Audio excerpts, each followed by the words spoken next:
April 1945. The war was ending. German women prisoners sat in rows, quiet, obedient. American G.I.s walked by with machine guns. Not a single flinch. Then a U.S. Army medic entered holding a syringe. Screams erupted. Women scrambled backward. Some threw themselves against walls. The soldiers were confused. Why would they fear a needle more than a rifle? The answer lies in one of the darkest propaganda campaigns in history. The spring of 1945 brought chaos to Europe. The Third Reich was collapsing. Allied forces pushed deeper into German territory from both east and west. Cities burned. Millions fled. And among those caught in the machinery of war were thousands of German women who had served the Wehrmacht in various capacities. Some were nurses. Others were clerks, radio operators, or auxiliary personnel. They wore uniforms. They followed orders. And when the end came, they became prisoners of war. Helga Schmidt was 23 years old when American troops captured her unit near the Rhine River. She had served as a communications auxiliary, operating radios and telephone switchboards for Wehrmacht command posts. Helga was not a fighter. She had never held a weapon in combat. But she wore the uniform, and that was enough. When the Americans arrived, she expected the worst. Years of propaganda had prepared her for this moment, though not in the way anyone might think. The propaganda ministry under Joseph Goebbels had spent years crafting messages for the German people. As defeat became inevitable, these messages grew darker and more desperate. Radio broadcasts warned of terrible fates awaiting Germans who fell into Allied hands. Newspapers published fabricated accounts of Allied atrocities. Posters showed grotesque caricatures of American and British soldiers. The goal was clear: make Germans more afraid of surrender than of death. Keep them fighting to the last. But one particular strand of propaganda targeted women specifically. It spoke of medical experiments, of injections filled with poison or sterilization agents, of Allied doctors who would use German women as test subjects for horrific procedures. This was not random fear-mongering. It built on real anxieties and twisted them into psychological weapons. Nazi leadership knew that fear of medical violation cut deeper than fear of bullets. It touched something primal. When Helga and her fellow prisoners arrived at the American POW processing camp near Remagen, they saw things that confused them. The guards were not monsters. Private Tommy Walsh, a young man from Ohio, offered them cigarettes and chocolate bars. He smiled. He used simple German phrases he had learned from a pocket dictionary. "Alles gut," he would say. "Everything good." The women took the chocolate hesitantly. Some cried. This was not what they had been told to expect. The camp itself was a collection of large tents and hastily constructed wooden buildings surrounded by barbed wire. Hundreds of prisoners, mostly women, filled the compound. The Americans had separated them from male prisoners according to Geneva Convention protocols. Conditions were basic, but not cruel. There was food, clean water, and latrines. Medical tents stood at the eastern edge of the camp, marked with red crosses on white backgrounds. Those medical tents would become the center of a bizarre standoff that baffled American personnel for weeks. Dr. James Morrison had been an Army physician for 3 years. He had seen combat in North Africa and Italy. He had treated wounded men under artillery fire. He had performed surgeries in field hospitals with limited supplies. He considered himself unshockable. But nothing in his experience had prepared him for what happened when he tried to administer routine medical care to the German women prisoners. The first incident occurred on Helga's third day in the camp. An announcement came through the compound loudspeakers, first in English, then in German. All prisoners were required to report to the medical tents for health screening and vaccination. This was standard procedure. Prisoners arriving from war zones often carried diseases. Typhus, dysentery, and tuberculosis spread quickly in crowded conditions. The vaccinations were for everyone's protection, prisoners and guards alike. Helga felt her stomach tighten when she heard the announcement. Around her, other women began to whisper anxiously. She saw Martha Weiss, a 19-year-old girl who had worked in a military supply depot, turn pale. Martha grabbed Helga's arm. "They are going to do it," Martha whispered. "Just like the radio said. They will inject us with poison, or make us so we cannot have children. This is how they will destroy the German people." Helga wanted to dismiss this as paranoia, but she had heard the same radio broadcasts. She had seen the same posters. And despite the kindness of guards like Tommy Walsh, doubt gnawed at her. What if the chocolate and cigarettes were just a trick? What if they were softening the prisoners up before the real horror began? She had no way to know. The war had taught her that truth was slippery, that anyone could lie, that nothing was certain. The women lined up outside the medical tent with obvious reluctance. American guards watched, but did not force them. The line moved slowly. When Helga's turn came, she stepped inside the tent and saw Dr. Morrison standing beside a metal table. Medical supplies were arranged neatly: bottles, cotton swabs, bandages, and syringes. Glass syringes with long needles that caught the light. Helga's breath caught in her throat. Dr. Morrison smiled at her. He spoke in English, and Sergeant Michael Chen, the Chinese-American translator, relayed his words in German. "Good afternoon. I am Dr. Morrison. I'm going to check your general health and give you a vaccination against typhus. This is routine. It will protect you from disease. Do you understand?" Helga understood the words. But understanding words and believing them were different things. She nodded mechanically. "Doctor." Morrison approached with a stethoscope. He listened to her heart and lungs. He checked her eyes and throat. His manner was professional, even gentle. Then he turned to prepare the syringe.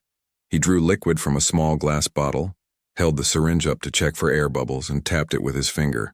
That gesture, so routine for a physician, triggered something in Helga. She saw the needle. She saw the clear liquid inside, and every propaganda message she had ever heard came flooding back. This was it. This was the moment they would poison her. Her body moved before her mind could catch up. She lurched backward, knocking over a chair. "9!" she shouted. "No, get away from me!" Dr. Morrison froze, syringe in hand, completely bewildered. Sergeant Chen stepped forward. "It is just medicine," he said calmly in German. "Nobody wants to hurt you. This is a vaccine. It will help you stay healthy." But Helga was beyond reason. She backed toward the tent entrance. Dr. Morrison set the syringe down and raised his hands in a peaceful gesture. "It is okay," he said in English. "Nobody will force you." Helga fled from the tent. Behind her, she heard other women beginning to panic. Word spread through the line like fire through dry grass. Within minutes, chaos erupted. Women broke from the line. Some screamed, others wept. Martha Weiss collapsed, hyperventilating. Guards tried to restore order, but they were as confused as everyone else. The medical screening ground to a complete halt. Private Tommy Walsh watched this unfold with total incomprehension. He turned to another guard. "What the hell just happened? It was just a vaccine. We are trying to help them. Why are they acting like we are about to execute them?" Lieutenant Sarah Henderson, one of the Army nurses, had an idea. She suggested that perhaps the women would respond better to female medical staff. Dr. Morrison agreed to try. The next day, Lieutenant Henderson and 2 other nurses attempted to conduct the screenings. They spoke softly. They explained everything they were doing. They showed the women that the needles were sterile, that the medicine was clearly labeled, that this was standard medical care. It made no difference. The sight of the syringes triggered the same panic. Some women physically fought when nurses tried to approach with needles. Others went rigid with terror, tears streaming down their faces but unable to move or speak. One woman bit a nurse's hand when she came too close with a vaccination syringe. The nurse required a tetanus shot herself afterward, which struck everyone as grimly ironic. Dr. Morrison was at a loss. He called a meeting with the camp commander and medical staff. "I have never seen anything like this," he admitted. "These women do not fear the guards. They do not fear imprisonment. They take food from soldiers carrying rifles. But the moment they see a medical syringe, they panic. It is irrational." Sergeant Chen had been thinking about this problem. He spoke up. "Permission to speak, sir? I do not think it is irrational. Not from their perspective. I think they have been told something terrible about Allied medical personnel. Propaganda. They have been conditioned to fear this specific thing." The camp commander, a colonel from Virginia, nodded slowly. That would make sense. Goebbels was many things, but he was not stupid. He knew how to manipulate fear. If he wanted to keep Germans from surrendering, he would need to make surrender seem worse than death. Medical torture would be an effective message, especially for women. Dr. Morrison rubbed his face tiredly. "So what do? We cannot leave them unvaccinated. Disease will spread. and many of them need medical treatment. I have seen women with infections, malnutrition, and untreated injuries. They need help, but they will not let us provide it. We need to deprogram them," Lieutenant Henderson suggested. "Show them that the propaganda was false. But how do we do that when they will not let us near them with the very instruments we need to prove we mean no harm?"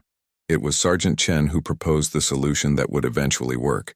"We need time," he said, "and we need to show them rather than tell them. Let me talk to some of the prisoners who seem more reasonable. Let me explain things slowly without any medical equipment present. Let them ask questions. Let them see other prisoners being vaccinated and surviving without harm. We need to build trust." The approach was approved.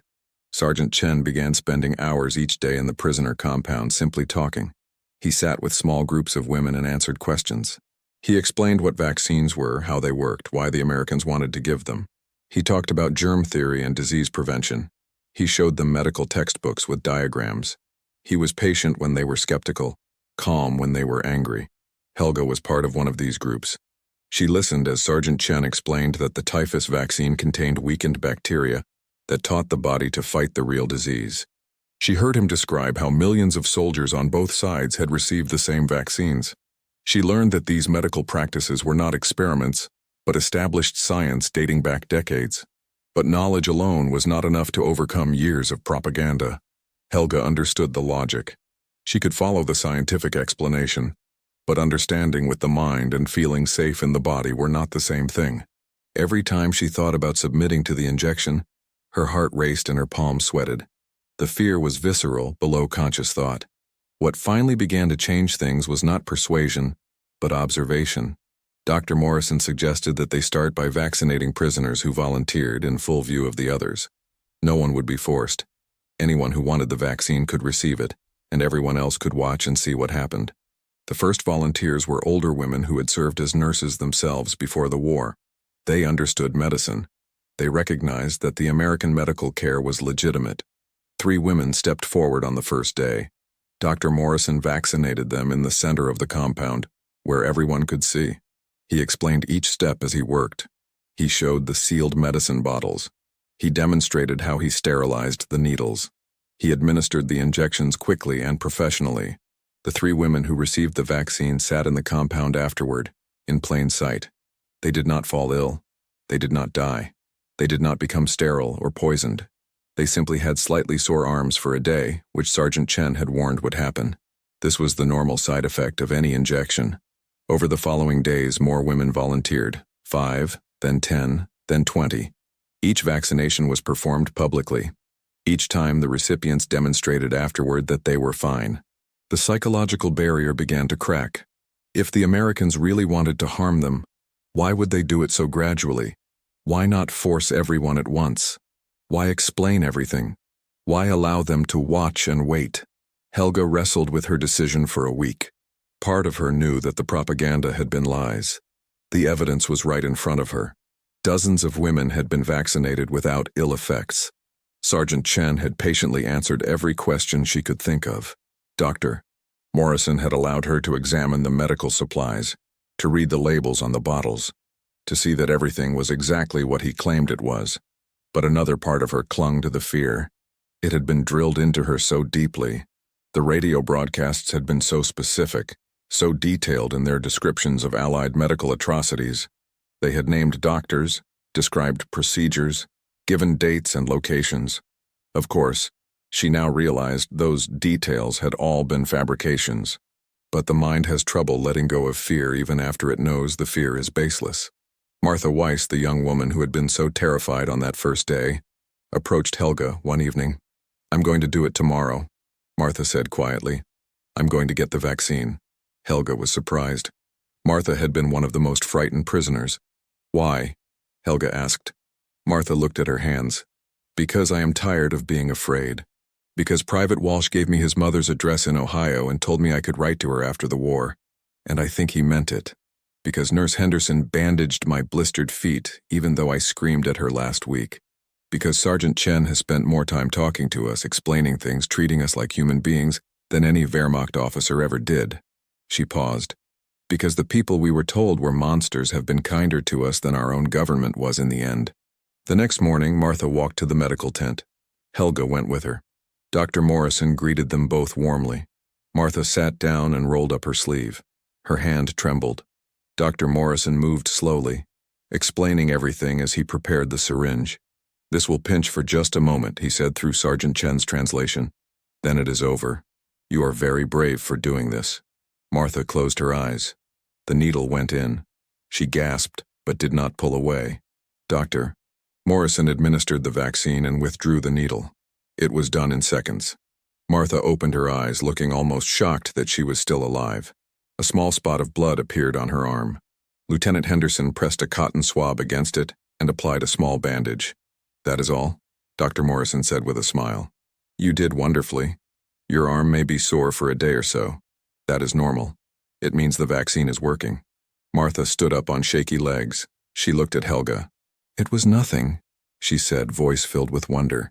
"It was just a tiny sting. That is all." Then she started crying, not from pain but from relief.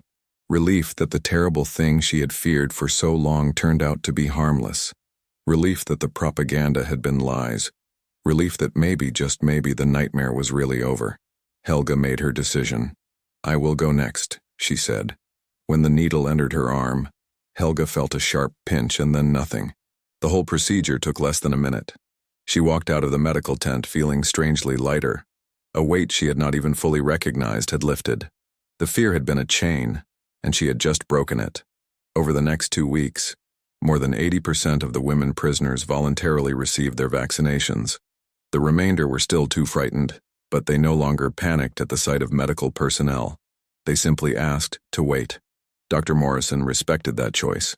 He continued to make the offer, to explain the benefits, to answer questions. Some women eventually accepted. A few never did. That was their right. The experience raised questions that went beyond simple medical care. Private Tommy Walsh talked about it with Sergeant Chen one evening while on guard duty. "I do not understand how propaganda can make people that afraid of help," Tommy said. "We were literally trying to keep them from getting sick, and they acted like we were trying to kill them." Sergeant Chen had thought about this a lot.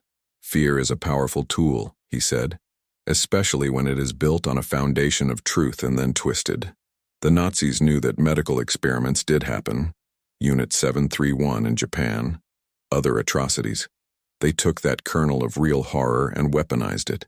They told people the Allies would do the same thing. And when you are desperate, when your world is falling apart, you believe the worst. "But they saw us being decent," Tommy protested. "They saw we were not monsters. Why did the fear persist?" "Because seeing takes time," Chen replied. "Trust has to be rebuilt slowly. Every act of kindness, every patient explanation, every voluntary vaccination that did not result in harm, those all added up.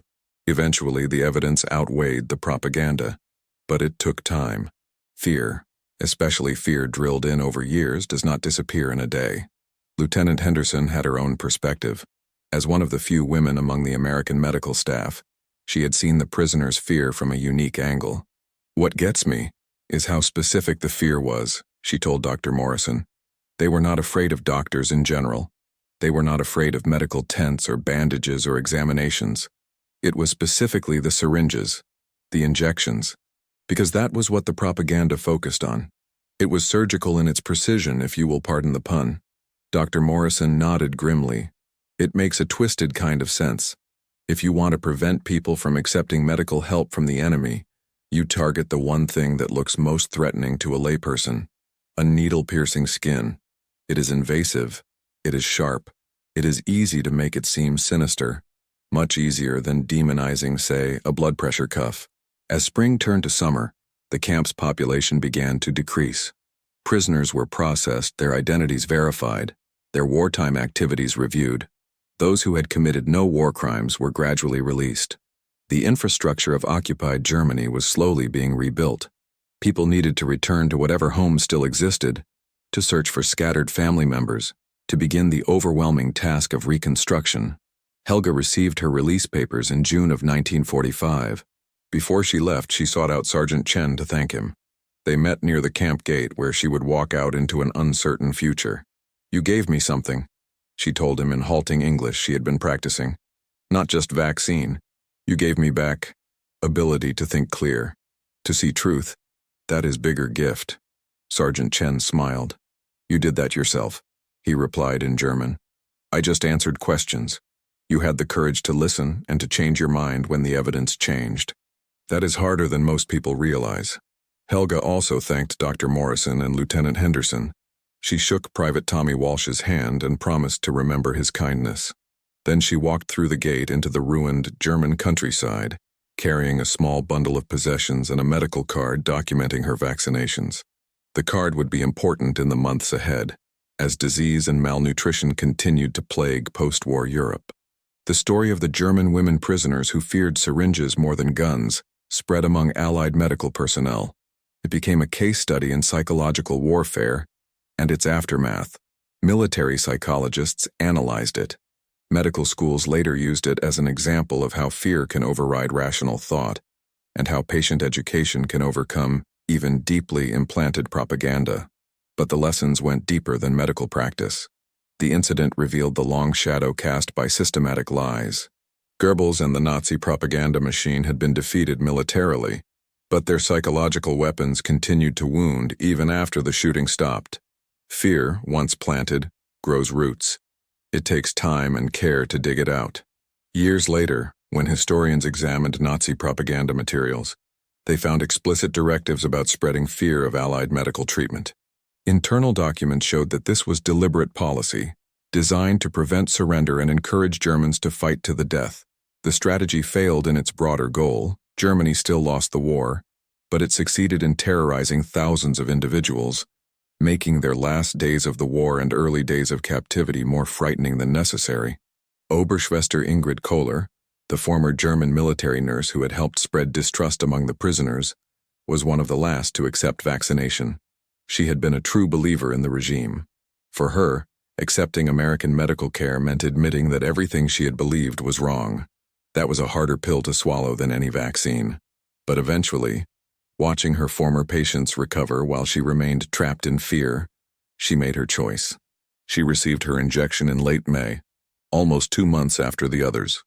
Afterward, she spoke privately with Dr. Morrison through Sergeant Chen's translation. I was a nurse, she said bitterly. I should have known better.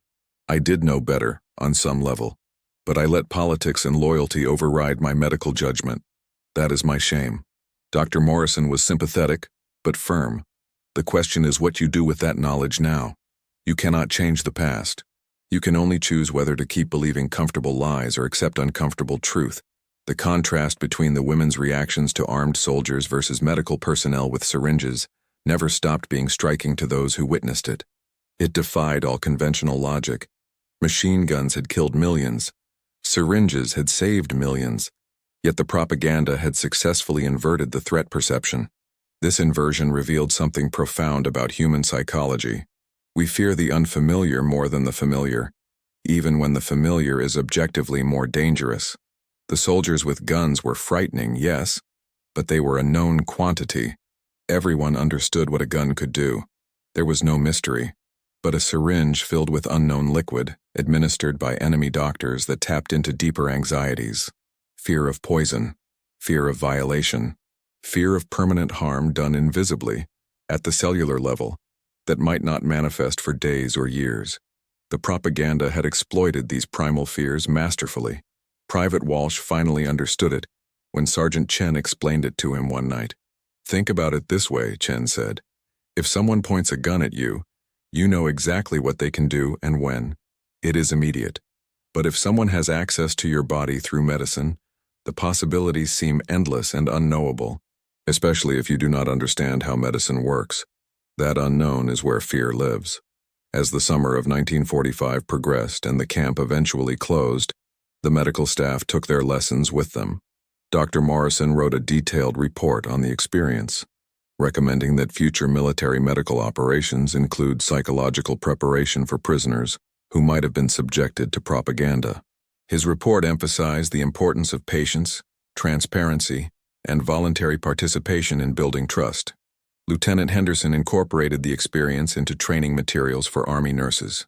She stressed the need to recognize when fear was not personal or irrational, but rather the result of systematic psychological conditioning. "You cannot argue someone out of that kind of fear," she wrote. "You can only demonstrate through consistent action that their fear is misplaced. It takes time." Sergeant Chen used his experience in writing about cultural barriers in military operations. His work would later be used in training translators and liaisons for occupation forces. He emphasized that winning a war was not just about military victory, but about winning the peace afterward, and that required understanding the psychological landscape of the defeated population. The German women who passed through that camp carried their experiences forward in different ways. Some, like Helga, used the experience as a lesson in questioning authority and propaganda. They became skeptical of absolute claims and dramatic warnings. They learned to look for evidence rather than accepting fear-mongering at face value. Others, like Martha, carried a different lesson, that enemies defined by propaganda might turn out to be human beings, capable of kindness and care.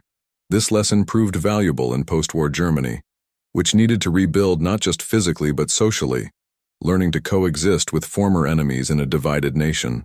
A few, like Ingrid Kohler, carried the shame of having spread lies they should have known were false. Some let that shame become bitterness. Others let it become wisdom, a permanent reminder to question their own certainty, especially when that certainty served political purposes.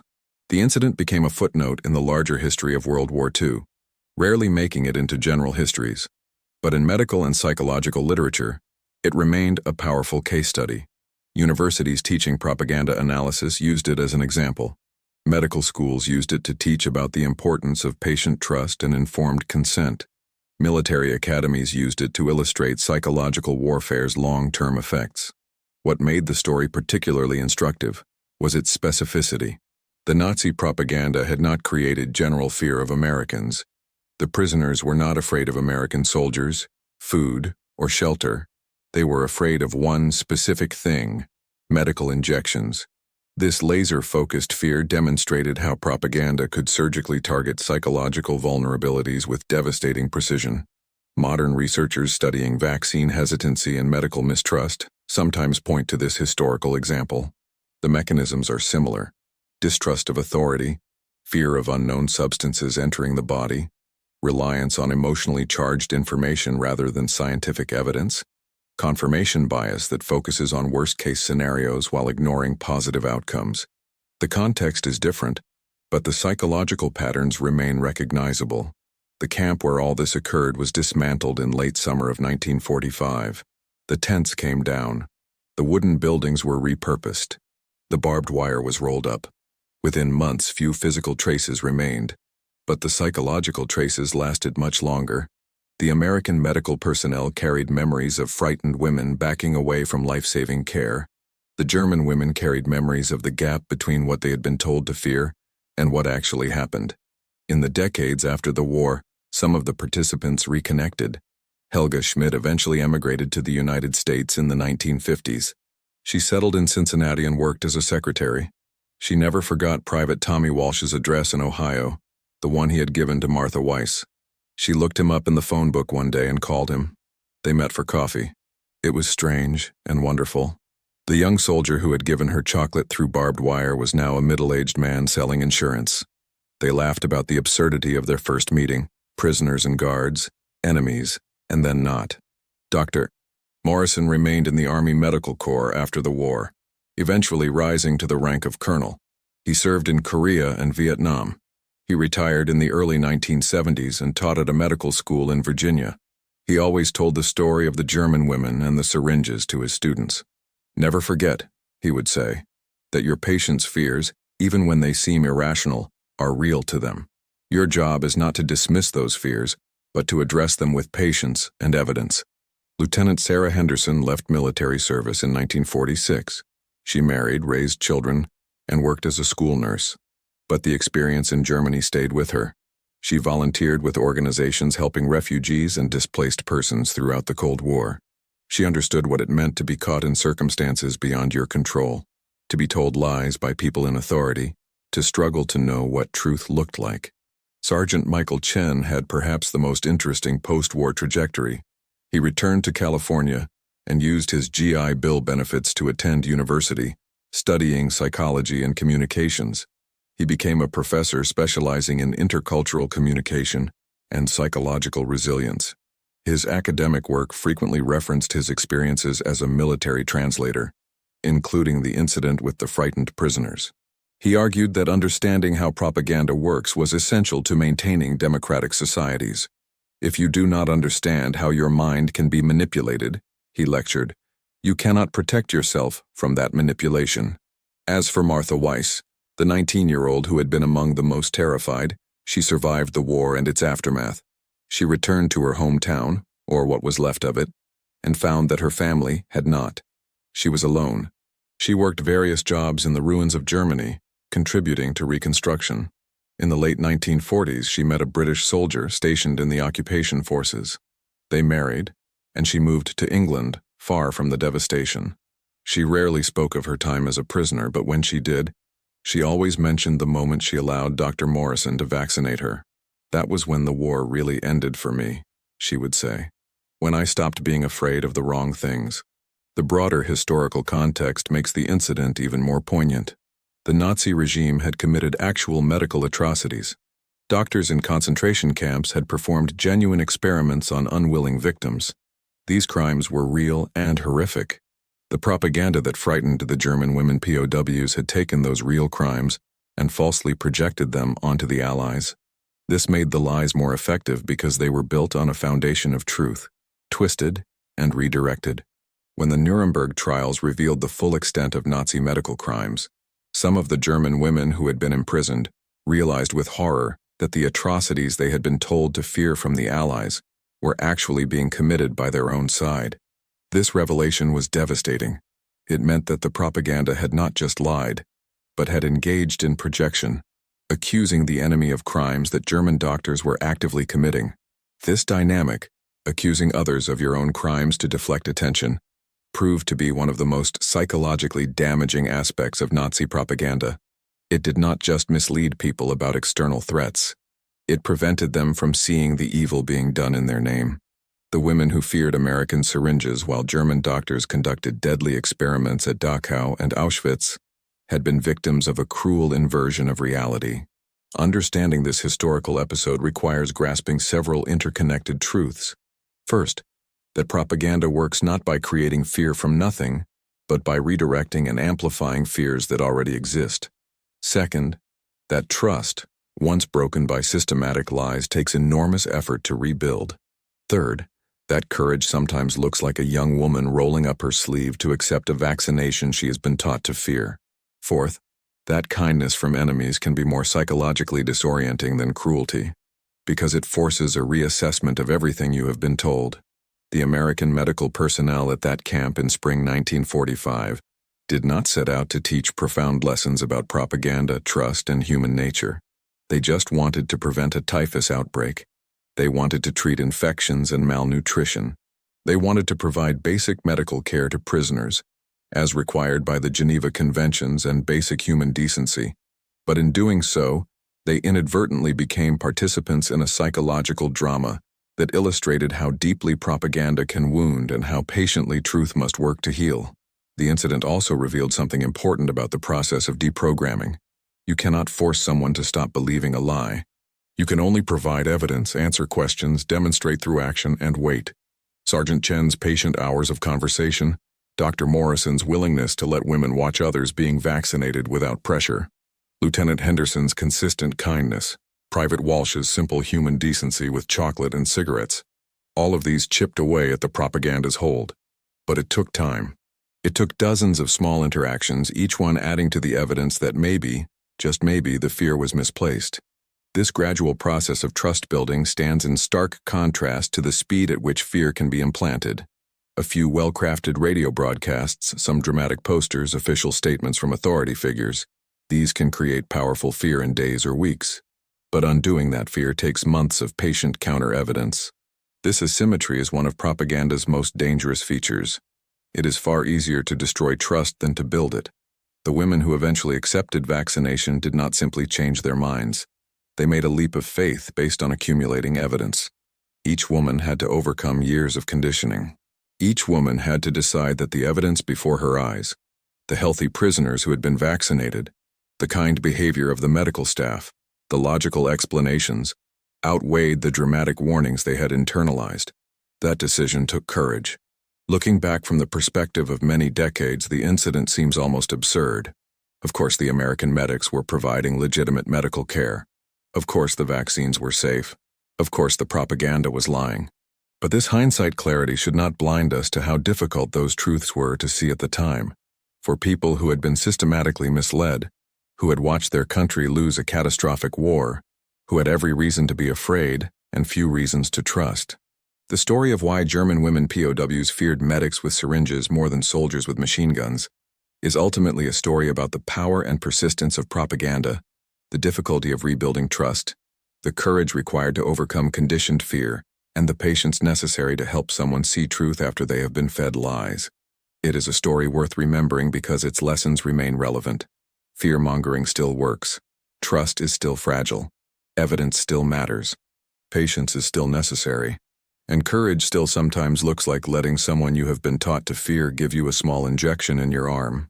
If you found this deep dive into one of World War II's most paradoxical moments compelling, make sure you subscribe to the channel, hit that like button, and drop a comment below sharing your thoughts.